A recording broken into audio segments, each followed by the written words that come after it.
Hi everyone, it's Lisa. Thanks for joining me today. Welcome to my sewing layer. I have on the wall a completed baby quilt. It measures 33 by 33. I used two 9-patch blocks. I put a 3-inch border on it, which essentially completes the pattern as if I had added another block, but only 1/3 of it. And I just used two fabrics, and two fabrics really showcases the design of the blocks here.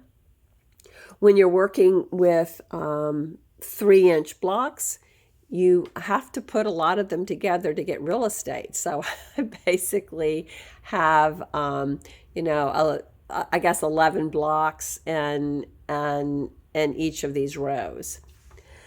The two blocks that I made is, you may recognize this as a 9-patch, but I have the cat's cradle in the corner. So I have a dark, and I've married it with an adjacent block of light. And it created this really interesting, it looks like a Harlequin candy wrapper, but it created a really cute pattern.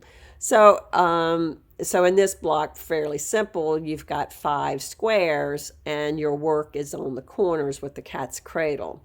On the adjacent block, you have not only the cat's cradle, but also the triangle and a square, which is a really basic block for me. I think it's underused in the quilting world, but I love it and I use it all the time. And anytime you're using a triangle, you could create, as you can see, this, this circle, because you have these very acute angles, and it allows you to create the illusion of a circle. So anyway, I hope that this is kind of interesting to your eye, and you'll think about how you can use a cat's cradle block in your work. I do have the cat's cradle ruler by Creative Grids. It helped me a lot in creating these blocks.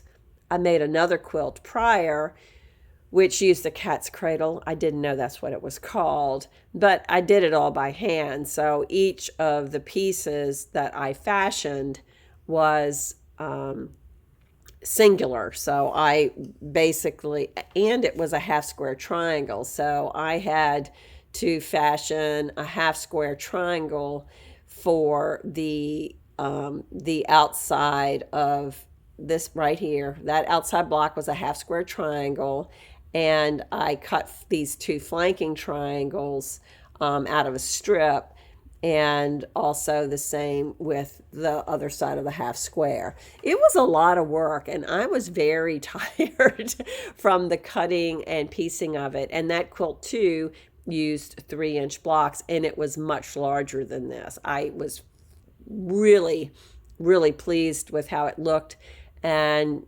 you can see that quilt under my modified Betwixt video, and I'll put a link to that in the description.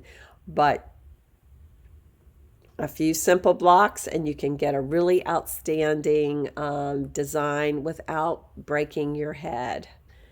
Thanks for joining me, and as always, I hope that you're working on something that brings you joy.